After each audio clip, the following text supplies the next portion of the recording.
It's time for the Jaxen Report.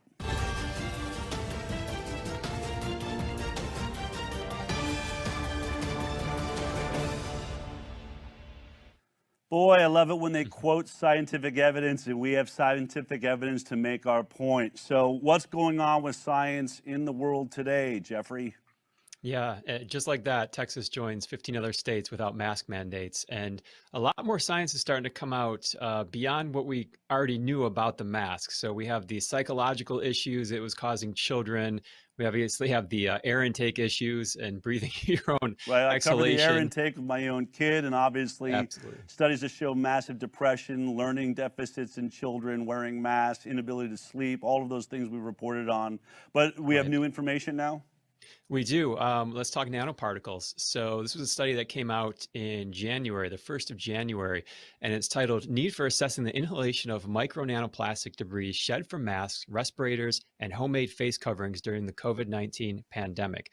So what these researchers did was they used an electron microscope and scanned the internal part of the mask that faces the mouth. And here's some of the top selling masks. And here's the pictures. So what we're seeing is fibers, fragments, particles in the micro and nano size ranges everywhere. And they're loosely attached, according to the study, on the structural fibers of the product. So we have the blue arrows, and those show micro size fibers. The red arrows show particles and fragments in the submicron and nano size. So you can see they're everywhere. And like the research said, they are loosely attached. Why is this a problem? Well, as early as 2012, the University of Edinburgh in the UK was sounding the alarm with some early research that they did. And what they were finding were the nanofibers they were looking at mouse cells, and there was concern with that. And this is what they wrote at the time. Concern has been expressed that new kinds of nanofibers being made by nanotechnology industries might pose a risk because they have a similar shape to asbestos. Ken Whoa. Donaldson, professor of respiratory toxicology, goes on to say nanofibers, which can be made from a range of materials, including carbon, are about 1,000 times smaller than the width of a human hair and can reach the lung cavity when inhaled. This may lead to a cancer known as mesothelioma, which is known to be caused by breathing in asbestos fibers, which are similar to nanofibers. This is really interesting research, but now it appears it's playing out in the real world. So let's go to Belgium. This is headlines from Belgium. This is translated. It says, fabric mouth masks that the government distributed for free through pharmacies may be toxic. So they distributed 15 million masks from a Luxembourg company called Avrix in June last year. And it says in this article that the textile would contain nanoparticles of silver and titanium dioxide. Inhaling this could have a negative effect on the respiratory tract, according to toxicologist Dominique Lisson. Carriers are at risk of developing pneumonia, especially if they already have underlying respiratory problems. Where have we heard respiratory problems before during the COVID-19 outbreak? Let me think. Right. Big problem here. Yeah. Huge. And when you have a respiratory illness and now you're affecting the respiratory condition, and we've been talking about CO2, lack of oxygen, but I found that really interesting that when I was thinking of asbestos, you just think, well, it's just a carcinogenic material, but it's really the size of the fiber, right, that made it so dangerous. And Right. that's really interesting that if the fiber is the same size or shape that our bodies, our lungs, what happens? It just creates inflammation and somehow the body starts fighting it and causes cancer? Yeah, inflammation is never good in the body, and it is a warning sign, kind of a hot spot for cancer development for some people that are susceptible. I mean, it's amazing when I see the video of, we've all seen the video of them making those masks in some sweatshop in, I don't know, Pakistan or India, and it's all over the floor. You would think that that'd be the problem, but the dirt on that floor is probably the least of your problems. Now we recognize that nanoparticles could be a serious issue.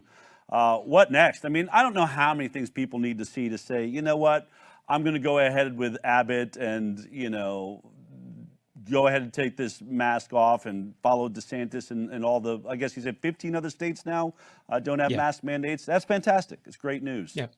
Yeah, and it's interesting on this show. We cover narratives a lot in the media, and watch how those flow and go. And one of the narratives, we're seeing kind of a pivot of the lockdowns and the coronavirus restrictions moving into like the environmental issues, carbon emissions, locking down cities. Is this good for the environment? But no one really thought to ask, how about these masks? Are these good for the environment? Disposing these, how are these going to be disposed? Because these orders throughout the world were not done in a vacuum. I mean, this was just like someone switched on a light and billions of masks are being put on faces and being produced. So there's now data that's showing this, and there's now video and information that shows this. So here's the headline. This was just from about a month or so ago. More than 1.56 billion face masks could end up polluting oceans. This is the report. Man. This is we get rid of straws, right? We finally got rid of the straws because we saw one stuck in the nose of a turtle, which is horrible. But then we replace it with this insanity. Absolutely. 1.56 billion masks in the ocean. Right. And this was a calculation done by a organization, a marine conservation organization called Oceans Asia. This was their work. And it's important to know that according to their work, I was reading up on this before the show, the global face mask market was less than $1 billion in 2019, and now it's estimated to be almost $170 billion. Whoa. So again, you have this a gigantic explosion. I invested in the wrong things, right? Should have been on masks. Netflix, Never. Tesla, Bitcoin, masks. Well, let's take a look at this report. So what they were doing is they were going to these remote beaches in Soko Islands off Hong Kong. And they found, and this is what it says in the report, according to those visits. On a typical visit, our team might expect to encounter 1 or 2 face masks along with piles of other plastic pollution. However, on this occasion, 70 masks were found spread along a 100-meter stretch beach. This occurred about 6 weeks after the widespread adoption of mask wearing in Hong Kong due to COVID-19. The similar was found in France and the UK. But what's interesting about this beach was it was kind of like a test ground, a case study, because it's uninhabited. You can only get there by boat. So when they're seeing this stuff, it kind of is extrapolated out to other places as well. Wow. Well, that's terrible, and obviously it's part of the World Economic Forum is making this huge pivot. We see Bill Gates saying, well, if you really thought COVID and this pandemic was a problem, the bigger problem is going to be global warming. Well, you're causing, and environmental issues, but we're causing, it's like we're causing as many issues as we're fixing, and we're not even talking about, the devastation from the lockdowns, but now the masks are hurting our environment. It's incredible. I wonder how much this narrative will get out there as we move into discussions about environment in line with this pandemic. Right. And Oceans Asia is once again the organization that's doing this work, and you can look at that if you sign up for the newsletter. You sign up, you'll get all this information from these episodes here, and you can get the links from those as well. So let's get into what everyone's been talking about throughout this past week. This is Johnson & Johnson's emergency use authorization for their vaccine candidate. Take a look at what this looked like in the news. It's go time for Johnson & Johnson. A third vaccine joins the arsenal in the fight against the coronavirus. Johnson & Johnson is going to be a game changer. A major move in the push to get people vaccinated. More signs of hope with more shots in arms. With a third COVID vaccine now approved for emergency use, there is new hope that the effort to vaccinate America will speed up. On Thursday, President Joe Biden pledged to quickly distribute J&J's vaccine pending its approval. We have a plan to roll it out as quickly as Johnson & Johnson can make it. Its vaccine can be stored in normal refrigerator temperatures instead of ultra-cold storage. And it's the only one that requires just a single shot. We are delighted with the efficacy of this vaccine, particularly given the demonstration of efficacy against the variants that are circulating today. If you go to a place and you have J&J and that's the one that's available now, I would take it. I personally would do the same thing. And just like that, Barbara Schmallenberger became one of the very first people in the United States to receive the Johnson & Johnson vaccine. I can't believe it's over. I am so thrilled that today was my day for freedom. We should all be encouraged by this news of a third safe and highly effective COVID-19 vaccine. The more people will get vaccinated, the faster we're going to overcome this virus and start to move back to normal. So let's go right into their briefing document. This is from the FDA. This is the information that they use for that emergency use authorization. And let's talk vaccine efficacy. So it says in here, this is in the executive summary, vaccine efficacy against central laboratory confirmed moderate to severe critical COVID-19 was 66.9%. When considering cases occurring at least 14 days after a single dose of vaccination, and 66.1% when considering cases occurring at least 28 days after vaccination. Now here we get into the numbers. For the vaccine and placebo group, respectively, there were 116 and 348 COVID-19 cases that occurred at least 14 days after vaccination. So to be clear, 116 people contracted COVID-19 or SARS-CoV-2, the infection, after receiving the vaccine in the vaccine group. I mean, I get why the placebo group is getting infected, but there you have it, 116 people, only 14 days. Incredible admission, really, when you think about the job of a vaccine is supposed to be stopping your ability to get the infection. All right, read the rest of it. Right. And 66, 28 days later in the vaccine group compared to 193 in the placebo group. But looking through this, I want to draw people's attention to another part of this. This is table 13. And this shows after 28 days after vaccination, the very bottom line there, it's highlighted. This is over 60, yes. That means comorbidities, yes. Typically the comorbidities were mostly obesity and hypertension here. But this is a group of people that we're told is the most susceptible to COVID-19 or to mortality associated with that virus. And if you go all the way to the end, to the right, vaccine efficacy is 42.3% 28 days later. So we're talking less than a coin toss on that, and that's from the right from there, the data. because Jeffrey, we could talk to some epidemiologists, but I was always told if you are crossing a negative line into a positive line, that means that this science is really not even dependable. You shouldn't be going from negative 13 to plus 71. As soon as you cross that zero line, you really got to question the science altogether. But they don't do that anymore. Now it's like, well, we'll still just average it out. But that's a gigantic spread when you look at that. And in many ways, we have to ask ourselves, is this thing effective at all? Right. We're talking confidence intervals at that point. And how confident are they? Right. Let's talk about some of the data gaps, though. And again, this rhymes with Moderna and Pfizer's vaccines. So in the data gaps, here's the list of what we can't extrapolate from this data. Duration of protection, effectiveness in certain populations at higher risk of severe COVID-19, effectiveness in individuals previously infected with SARS-CoV-2. By the way, that's 29 million people in the US that have had positive cases.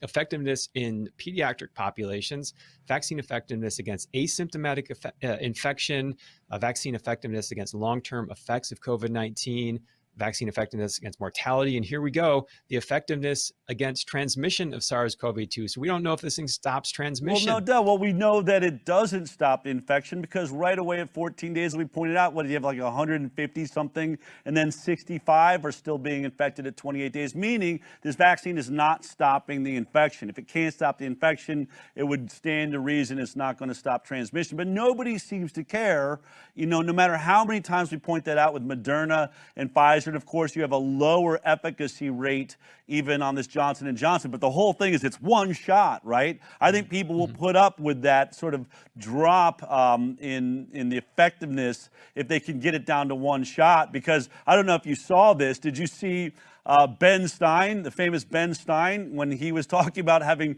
just received his second shot of Moderna vaccine? I mean, I think this video alone might just drive everybody to Johnson & Johnson. Take a look at this. A word of warning to you, my fellow Americans, or whatever you are. I had the COVID booster, the Moderna, about 4 or 5 days ago, and I am still feeling wild side effects from it. Like I had the worst flu in the world, extreme shortness of breath, dizziness, fatigue, extremely irrational thinking. It has just been devastating. I'm glad I got it. Sort of glad. I don't know, a little bit glad and also not quite so glad.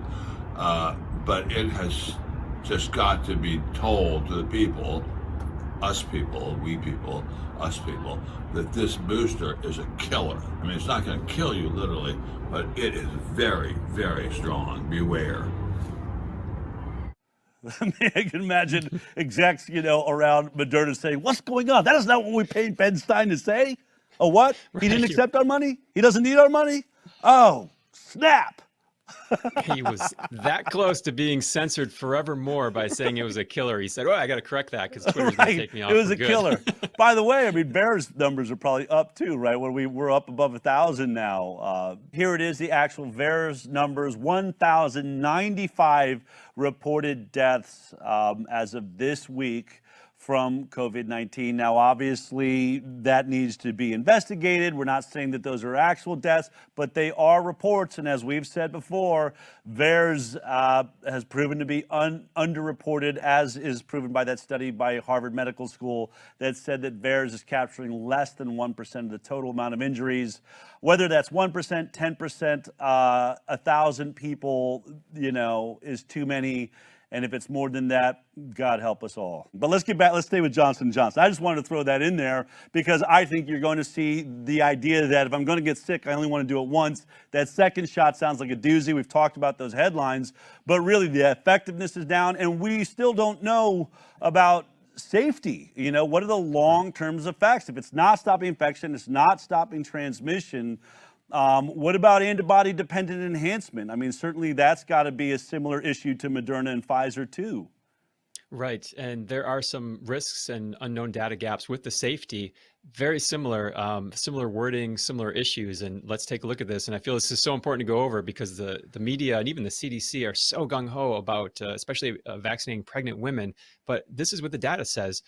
Safety in certain subpopulations. There are currently insufficient data to make conclusions about the safety of the vaccine in subpopulations such as children less than 18 years of age, pregnant and lactating individuals and their infants, and immunocompromised individuals. It goes on to say adverse reactions that are very uncommon or that require longer follow-up to be detected. Obviously, that's kind of like a no duh. And then we have the vaccine enhanced disease. That's the antibody-dependent enhancement.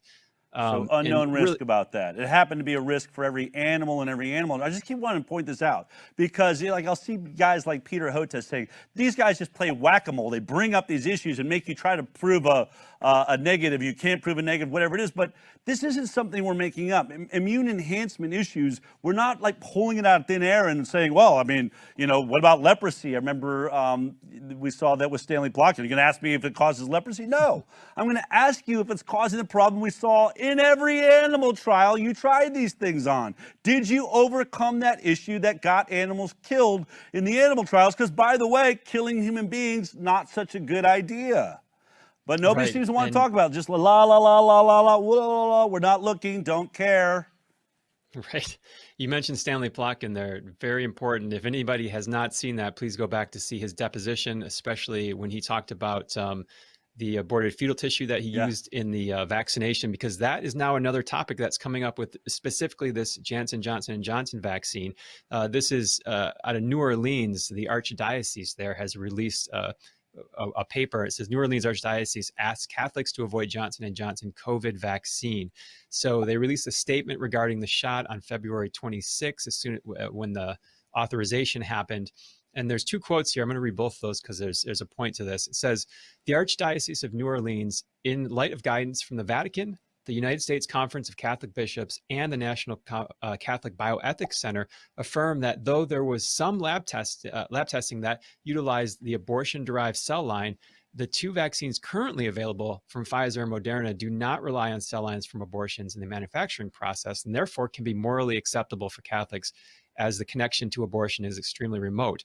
Now, they didn't say zero, so it says, continues, it is under the same guidance from all those organizations that the Archdiocese must instruct Catholics that the latest vaccine from Johnson & Johnson is morally compromised, and it uses the abortion-derived cell line in development and production of the vaccine as well as testing.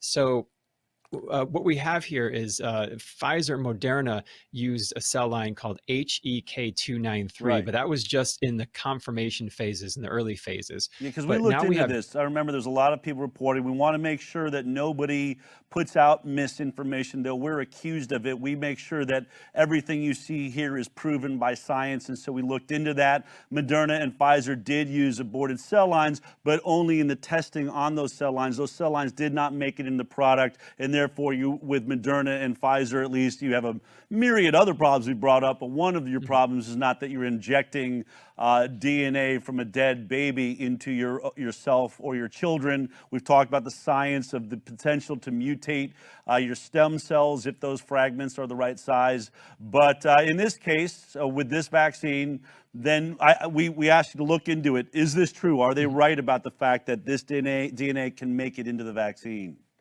Yeah, let's look at the facts here. So we'll go right to the FDA's approval sheet.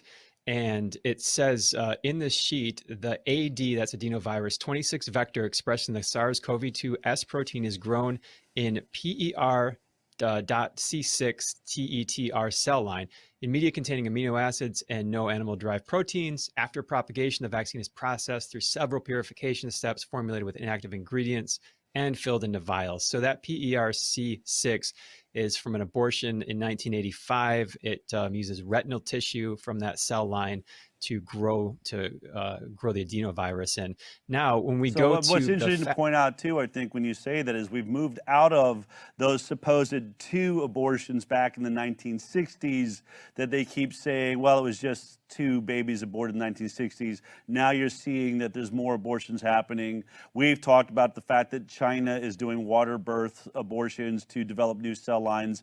So as long as we use products that use these cell lines, we are creating a market for these things. So for people that this is an issue, it's interesting, I think, that the archbishops of the Catholic Church, as long as there's a choice, then they say don't go with this one. It's not something that we back up. But if there's no choice, as far as like the MMR or the chickenpox, varicella vaccines, hepatitis A vaccines that contain aborted fetal DNA, they're telling people go right ahead and get it because there's no choice. But what we've been saying from the beginning is if the Catholic Church would just say we don't accept it, then they would do what Moderna and Pfizer did and grow these things on other mediums, other animal mediums or plant mediums. You are not going to get rid of that DNA and this market you're creating unless you put your foot down and say, no, we're not going to recommend it, because clearly here we see there are other ways to do it. And this market should be demanding better ways, at least for those people that don't believe in injecting foreign human DNA into themselves or their children. That's an incredible point, because it would make that market morally unacceptable, Right. and perhaps more importantly, it would cut at the knees all legislation off that's attempting to eliminate religious exemptions to vaccination. So that's a great point. I'm glad you mentioned that. So the residual amount in there. So the question really was that you asked me, is it in the vaccine? Is it in the Johnson & Johnson vaccine? So let's look at this this fact sheet. This is for the healthcare providers administering the vaccine. And it says each dose may also contain residual amounts of host cell proteins less than or equal to 15 micrograms and or host cell DNA less than or equal to 3 nanograms. So that is directly from the fact sheet from the FDA there. Wow. Well, there it is. I mean, for people that matters, that's great information. Anything else we should be worried about with this vaccine that no one's talking about? Well, yes. I mean, there's a handful of things. How long is this segment? No, we have the HIV. In 2007, there was HIV trials using an adenovirus 5 that raised concern of the infection. And this was in Science. Yeah, in Science Mag. There's a headline here. We have this. Could certain COVID-19 vaccines leave people more vulnerable to the AIDS virus? Now, they were using adenovirus 5 as the vector. So what they do is the vector is, how it was explained to me or through my research, is it's like the spaceship that carries the spike protein and the viral parts into the cell or onto the cell that attaches. So in sub-Saharan Africa, AD5, the adenovirus 5, is very prominent. So people had immunity to that, natural immunity to that already. So when they came in with this vaccine that used that vector, they were finding that males were becoming more susceptible to HIV during vaccine trials that were trying to prevent HIV. So that became a big problem. And that, again, was Fauci, right? That's Fauci. I think Deborah Birx is in there on the HIV vaccine. Never came about. They ended up causing HIV with the vaccine, which is obviously not the desired effect. And when you mention adenovirus and immunity in Africa, I mean, if that is the vessel that's delivering, you know, the particles that you need to get to the cell to create immunity, what if the body's already immune to it? That means you have antibodies that are going to attack that adenovirus, which is there to protect what's inside of it. But if your body attacks it, wouldn't it stand to reason that the particles will never get to the cell because our bodies are reaching out, and if we're already immune to adenovirus, we could just attack that adenovirus and it'll never make its journey to our cells? Correct. And this is called anti-vector immune response. And this is an issue. And AstraZeneca actually used a chimp adenovirus to avoid this whole issue of prior immunity. And with Johnson & Johnson, we have an article here. It's about that anti-vector immunity. So it's called Adenovirus Vectored COVID-19 Vaccines, Efficacy during a potential revaccination campaign likely to be stifled by anti-vector response. So here they're saying, the booster shot. So once you address this thing, the boosters may become an issue. It says adenovirus vectors vaccines for COVID-19 are at a disadvantage if vaccination campaigns become periodic to combat new SARS-CoV-2 variants, or in the event of low durability, experts said. Anti-vector immune response is anticipated following the first round of vaccinations and may impact the vaccine's efficacy if the same vector is used again for revaccinations, they explained. It makes perfect sense, right? I mean, you're injecting something. If your body creates immunity to it, the next time you try and send it in, it's never going to let it do its job. It's amazing to think that they really haven't thought these things through. And I think when we were reporting before, isn't it Russia that's thinking about having two different adenovirus, like two different vectors, use one for the first shot and a different one for the second shot? It's also why they've talked about mixing and matching with Oxford's AstraZeneca, because maybe we'll develop immunity to the first one. We can't get the second shot unless it's a different one. All of this, obviously, spelunking into our immune system. And hey, man, good luck. You know, we're hoping for the best. Right. Yeah, that's exactly correct what you just mentioned. And in this article, they go through all these options. It's like they're trying to play catch up, saying like, well, it's out there. How do we fix this now? They even went so far as to say, well, we'll test people for the antibodies to this vector to see what they have. But I mean, in a population of hundreds of millions of people, how realistic really is that? Yeah. So lots of questions there, and all from a company, you know, with this vaccine, especially all from a company of Johnson & Johnson that has had historic issues. Johnson & Johnson has been awarded to pay $8 billion in damages in a Risperdal. Johnson & Johnson has become the fourth drug maker to settle the Ohio opioid lawsuits before going to trial. And ordered the company to pay more than $500 million to the state. A jury ordering the company to pay a record $417 million to a woman who claims its talcum powder caused her ovarian cancer. J&J is facing 13,000 lawsuits over Risperdal. J&J will settle for $20.4 million, but the deal includes no admission of liability. Johnson & Johnson has recalled over-the-counter medications for children and adults 9 times in the last year for a range of problems. In the first state opioid case to make it to trial, a judge in Oklahoma late today ruled Johnson & Johnson helped fuel the state's opioid crisis. Many of these suits say the company failed to properly warn people of the risk associated with the drug. It's not very encouraging, obviously, but, you know, we can blame Johnson & Johnson, and they say, well, they failed to report the issues that they saw. But let's be honest, the CDC and the FDA failed to do a decent enough investigation or challenge Johnson & Johnson enough on any of those products. They said they were safe. They reported they were safe. Doctors delivered those things. We talk about talcum powder, how many millions of babies had, you know, asbestos sprinkled on them, or women coming out of showers using shower to shower. This company is an abomination. So for those that want to trust them with the list of things that you just pointed out, Jeffrey, they don't even know about with this vaccine, including our big issue with the Highwire in our investigation, antibody-dependent enhancement, immune enhancement, or pathogenic priming, whatever you call it, another coronavirus vaccine that could potentially lead to death. I want to say potentially. There's a theoretical potential there. We're going to follow it. But what do we do if people start dropping dead next year when a new coronavirus comes along and their bodies and that vaccine acts as a catalyst to help the virus kill people when it wouldn't have killed them. It would have been more like the sniffles and cough that 99.6% of people are experiencing from the wild virus. Jeffrey, I want to thank you for getting into details there. Obviously, details that nobody is seeing on any of the mainstream propaganda stations that are funded by pharma. So great work on your investigation. I appreciate it. Thank you, Del. All right, Jeffrey, we'll see you next week. If you want to get deeper into some of these issues, go to our website, thehighwire.com, and check out the Jaxen Report. He gets into a lot more detail in articles that you can read.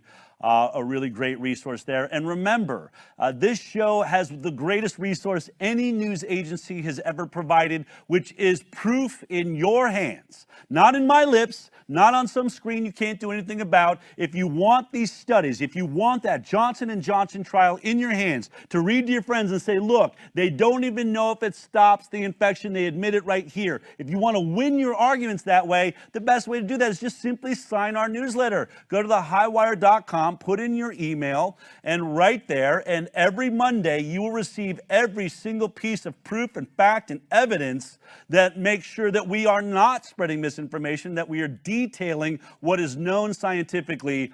Please utilize that resource. If you're watching this show and just getting talking points but can't back them up, what good is that? So all you have to do right now, just give us your email. It's totally encrypted. We're not sending you ads for anything. So it's a huge, great resource and something that we love providing to you.